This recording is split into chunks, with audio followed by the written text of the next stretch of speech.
Halo, assalamualaikum warahmatullahi wabarakatuh.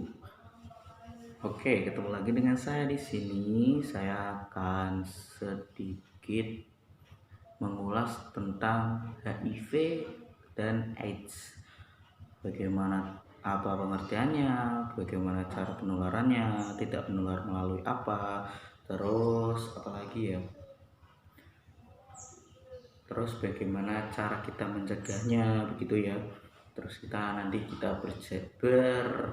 berbicara tentang itu saja. Oke, yang pertama, apa sih HIV dan AIDS?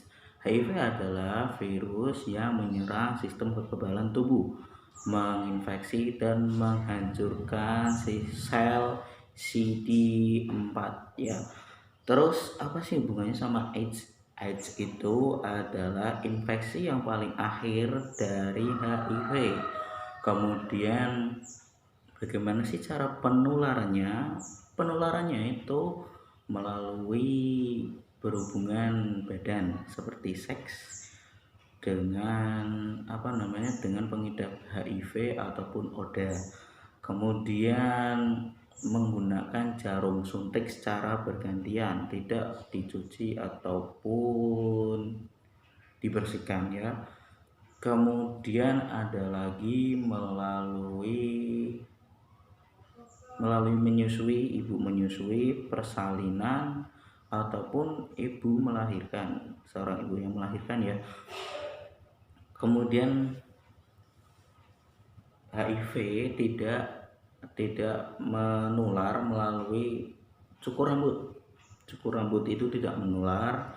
Kemudian pakai pakaian bebas, pakaian bergantian itu tidak menular. Kita berbicara sama pengidap HIV juga tidak menular. Kemudian kita berpegangan tangan ataupun berciuman itu tidak mengakibatkan penularan HIV ya. Kemudian apalagi ya yang saya akan bahas itu tentang bagaimana cara kita mencegahnya. Untuk mencegahnya kita bisa melalui hubungan seks. Kalau hubungan seks itu biar aman pakai kondom yang normal alias tidak cacat ataupun tidak rusak. Kemudian hindari berhubungan seks dengan pengidap HIV. Kemudian lagi berhubungan seks itu yang normal, artinya tidak melalui kemudian apa sih pentingnya tes HIV? Antara lain pentingnya adalah mengetahui apakah badan kita itu termasuk yang mengidap HIV atau tidak. Untuk tesnya sendiri ada 3, yaitu tes antibody, tes PCR, dan tes kombinasi antara keduanya. Yang pertama, tes antibody itu kita mendeteksi dari badan kita, dicek semuanya, kemudian biasanya melalui sel darah ataupun DNA darah ya. Yang kedua, PCR tidak jauh beda dengan yang pertama. Untuk yang tes PCR itu lebih ke enzim. Biasanya enzim itu terdapat di gigi sih biasanya. Yang ketiga adalah kombinasi antara keduanya.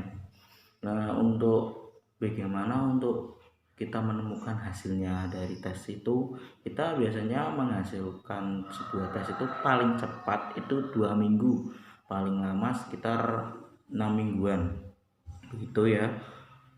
Kemudian saya tadi sudah menjelaskan antara cara penularan, bagaimana cara mencegah, kemudian tidak menular melalui apa, yang tadi pentingnya tes.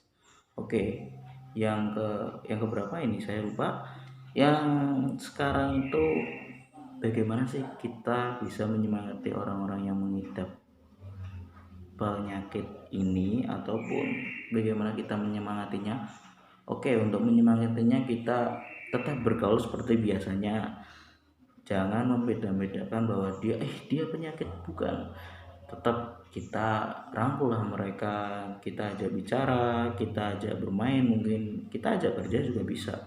Ya intinya jangan membedakan lah. Tetap semangat buat para yang terkena penyakit itu, tetap semangat. intinya kita sama-sama manusia, kita juga punya harapan untuk sembuh juga. Tetap berdoa, tetap beribadah, apapun agamamu tetap minta kepada yang maha kuasa, ya Tuhan semesta alam. Itu sih.